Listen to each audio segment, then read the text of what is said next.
شما برنامه خبری رادیو آزادی را مستقیما تماشا دارید. روز بخیر. در 15 دقیقه من شعله گل خوجا شما رو با اخبار 4 ایول آشنا میکنم. امروز در برنامه از بحث کوشش تندگرایی در تاجیکستان تا خبر کشته شدن پسر ابوبکر بغدادی، رسانه‌های وابسته به گروه دولت اسلامی میگویند حذیفه بدری در شرق سوریه به قتل رسید. سوزن در کوسه‌خانه سر طفل 9 ماهه از کجا پیدا شد؟ 6 سوزن را از بدن کودک بیرون آوردند. برای این عمل کی جوابگر خواهد بود؟ و رشوه‌ستانی از سیاحان را بس کنید. امامعلی رحمان هشدار داد که کارمندان انتظامی رشوه‌خوار خائن ملت اعلان می‌شوند. یک نفر این برابری از همان خائنانی است که نسبت به ملت و دولت و فرهنگ و خلق خود. رسانه‌های تبلیغاتی وابسته به گروه دولت اسلامی میگویند پسر ابوبکر بغدادی رهبر این گروه در جریان جنگ‌ها در شهر حمص کشته شده است. شبکه خبری اعماق روز 3 ایول گفته است حذیفه بدری در جریان عملیات جنگی به قتل رسید. حمله‌های ارتش سوریه و روسیه از یک طرف و حمله‌های ائتلاف با رهبری آمریکا از سوی دیگر سبب شده است تا نفوذ و حضور داعش در سوریه به طور قابل ملاحظه کاهش پیدا کند. طبق معلومات اخیر گروهی که یک زمان بخش‌های زیادی را از خاک سوریه تحت کنترل داشت اکنون تنها 3% آن را در تصرف دارد. در ضمن مقابله با اکستریمیسم و تروریسم از موضوع نشست در شهر گلستان ولایت سوخت بود. در این همایش که 2 روز پیش جریان گرفت گفته شد پیوستن ساکنان منطقه به حزب و جریان‌های ممنوع دینی تا حد کم شده است ولی خطر از بین نرفته است. تفصیلات از امردین اولیموف. شمار طرفداران گروه‌های افراطی در ولایت سوخت کاهش یافته است. در این باره نماینده وزارت امور داخلی تاجیکستان 2 ایون در یک میز مدور که در آن درباره مقاومت علیه تروریسم صحبت میشد در شهر گلستان سوخت تاکید کرد. در نتیجه بودن کارهای فرماندهی و فیلکتیکی پیشگیری نمودن سودشی چین جنایت‌ها بین نظارت است. غالب قادیروف معاون اول شعبه کارهای داخلی مبارزه با تروریسم ولایت سوخت گفت سال پیش اگر 200 نفر را با اتهام پیروی از حرکت‌های ممنوع بازداشت کردند امسال این رقم تا 100 هم نمی‌رسد. بالعکس کم شده است و شاید بالنهایت شاید کسی امسال‌ها گرویده نباشند، لیکن گپ در سر آن است که خطر هست. ضمناً تأکید شد 9 ساکن ولایت سوخت که قبلا اعضای حرکت‌های ممنوع بودند به اختیار خود به تاجیکستان برگشتند، بر طبق قانون عفو شدند. گفته شد که با اقربای آنها کارمندان مقامات صحبت داشتند و نتیجه این صحبت‌ها بود که زیاده از 20 اعضای عائله‌شان نیز همراه آنها به تاجیکستان آمدند. لیکن امروز الکی جامعه ما هوشیار شد، پدران و مادران هوشیار شدند، خودی جوانان هم آگاهی یافتند که این جریان ها همه غیر قانونی هستند و خلاف اهل سنت و الجماعت هستند. هنوز مقامات تاجیک دقیق نمیدانند که چند نفر زن و کودک دیگر از ولایت سوخت در منطقه های تحت نفوذ حرکت های جنگجو قرار دارند. آنها تنها درباره 80 زن و کمتر از این رقم کودک میدانند که در سوریه و عراق قرار دارند.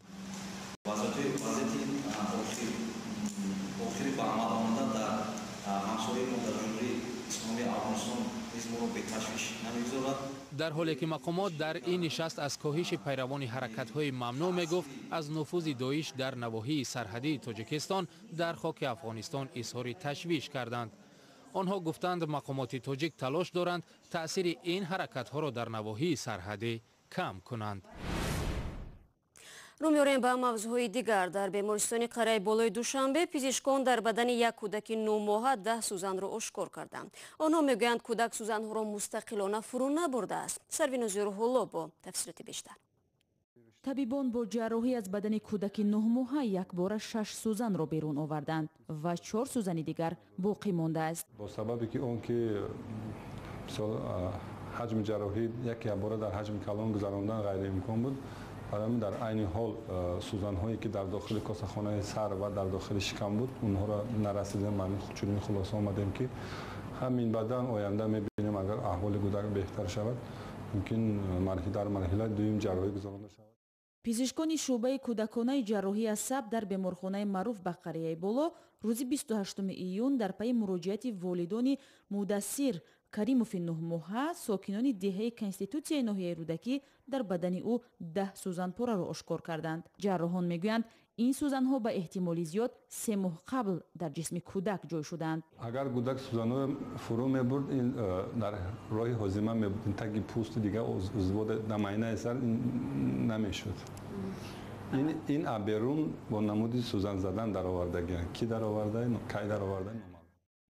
мудассир каримов фарзанди дуввуми хонавода аст. падари кӯдак муҳоҷир аст ва модараш мегӯяд намедонад сӯзанҳо дар бадани фарзандаш чӣ гуна пайдо шуданд. аввалин сӯзанро моҳи гузашта дар даҳони кӯдак диданду худашон гирифтанд. очаш рӯза буд, ма мамам рӯза гирифтага будем ки аяҷон гуфт инда авқот битан ба ма мехарем бозу кунам, бозу кардеса дод гуфта буромад келана ва келан майдакам ки бия чия биёр хошчинагаса кунам чия пинста биёр ки то пинста биёр дасти келанам дадодам майдакишта келан анқа даст ката гири. вуҷуди 10 сӯзан дар бадани як тифли кӯчак дар тоҷикистон бесобиқа аст. табибон мегӯянд мудассир дард намекашидааст ки беқарорӣ ва гирья намекард ва бояд маълум шавад ки чӣ гуна сӯзанҳо зери пӯсти тифл рафтаанд. волидони ин тифл талош надоранд маълум кунанд чаро ба кӯдакашон чунин иттифоқе афтодааст. пизишкон ҳам мегӯянд кори онҳо муолиҷаи кӯдак аст ва тафтиши ҳодиса кори додситонист.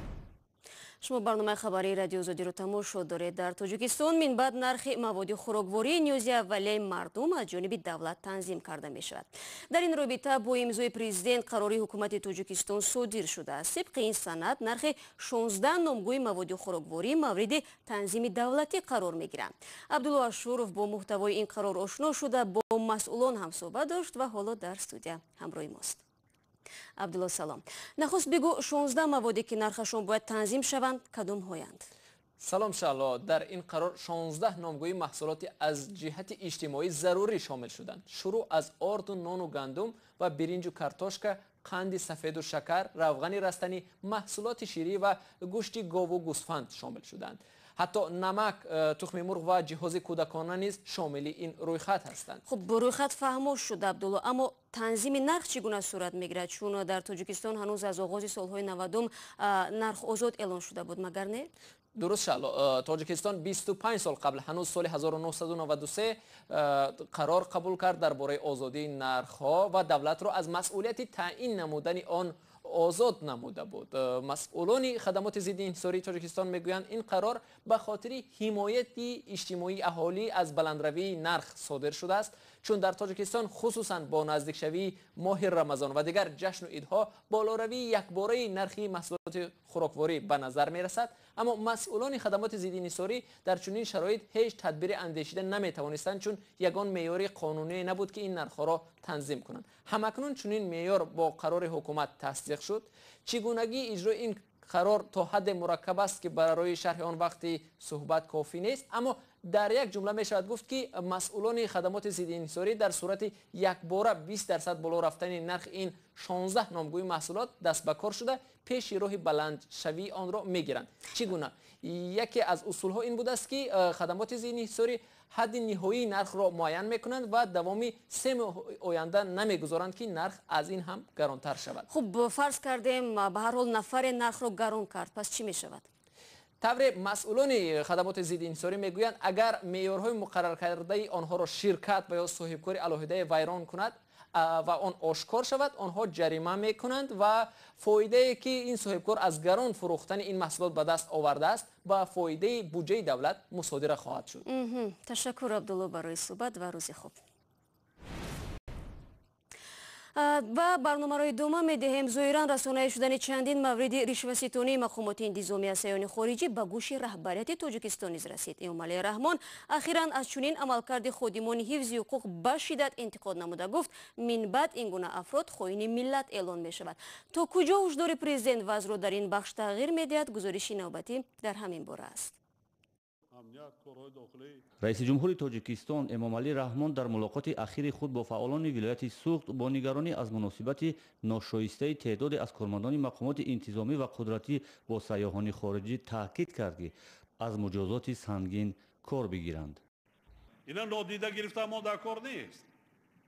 یک نفر کارمند شخصی تصادفی در این ساختارها با انا همین حرکت ناجای خود آبروی ملت تاجیک را در عرصه بین المللی کاسته می‌گرداند. یک نفر این برابری همون خائنانی است که نسبت به ملت و دولت و فرهنگ و خلق خود میکنند.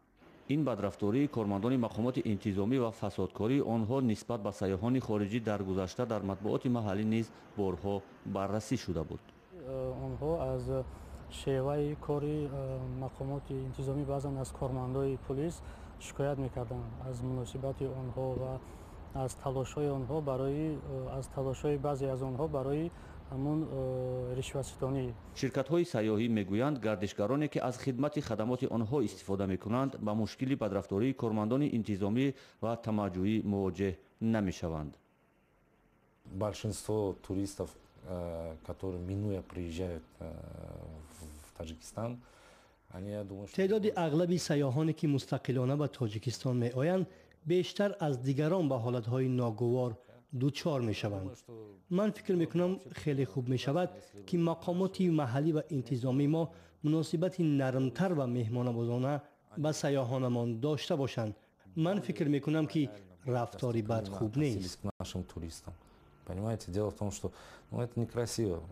اما به نظر می رسد که این انتقاد و هشدار شدید رئیس جمهور با مقامات انتظامی و قدرتی عکس العمل فی الفور داده است. زیرا اکثر سیاحانی که به تازگی وارد تاجیکستان شدند از مناسبت شایسته و مهمان نوازی مخصوصا مقامات صحبت می کنند. همه چیز خوب است. ما روز اول است که در اینجا هستیم. هیچ مشکلی با پلیس نداشتیم. مشکلی نیست. ما در راه قاعده ها را رعایت کردیم. ما باید به قانون های اینجا احترام گذاریم. مقامات تاجیکستان میگویند که در 5 ماه اول سال جاری بیش از 900,000 سیاح خارجی به تاجیکستان آمدند که نسبت به همین دوره سال گذشته 4 برابر بیشتر است.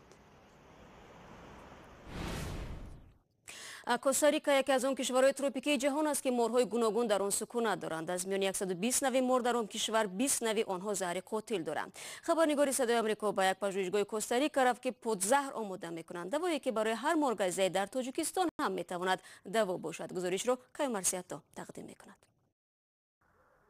پژوهشگاه کلادمیرو پیکادو پودزهرهای آماده میکند که در کشورهای آمریکای مرکزی و دیگر جایها استفاده میشوند. آفریدن پادزهر مشکل است چون زهر ماری منطقه‌های گوناگون فرق می‌کند. پادزهر برای هر منطقه و کشور باید مخصوص باشد. سالانه در جهان 20,000 نفر از زهر مار هلاک می‌شوند. اساساً در افریقا و آسیا. برای گرفتن زهر سر مار را می‌مالند و آن را در ظرف مخصوص می‌گیرند. در این اتاق بعضی از خطرناکترین مارهای جهان را نگاه می‌دارند. یک قطره زهر آنها انسان را در چند ساعت می‌کشد. هنگام گرفتن زهر هم باید سخت احتیاط کرد. وقتی مار را احترام نمی‌کنید شما را می‌گزد. اسب‌ها نیز در آفریدن پادزهر کمک می‌کنند. یکی از بیطارهای دانشگاه میگوید اسب‌ها در خونشان پادتن حاصل می‌کنند که بعداً در استحصال پادزهر استفاده می‌شود. به گفته پژوهشگران جانوران درد احساس نمی‌کنند. آنها از عهده کارشان برمی‌آیند، کار را می‌آموزند و عادت کردند. ما می‌توانیم خون زیادی برای استحصال پادزهر بگیریم.